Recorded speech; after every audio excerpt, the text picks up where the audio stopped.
আমি আপনাদের একটু জানাতে চাচ্ছি এই তীর্থধামে সিধা মুড়াকান্দিতে নতুন কিছু একটা তত্ত্ব। এখানে আসছেন বিভিন্ন জাতি, ওই যে 36 জাতের যে কথা বলে, সেই 36 জাতে আমি একটা অন্য সম্প্রদায় অর্থাৎ মুসলিম সম্প্রদায়ের এক আপা এখানে কামনা সাগরের থেকে জল নিলেন। আপা, আপনি কেন এই জলটা নিলেন, কী কারণে আপনি বলেন তো? এই জলটা নিলে মনের আশা পূর্ণ করবে।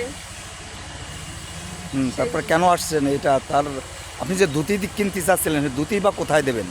বুদ্ধি দেবো ঠাকুরের কাছে। ঠাকুরের কাছে কেন? কি কারণ? কোনো কারণ আছে?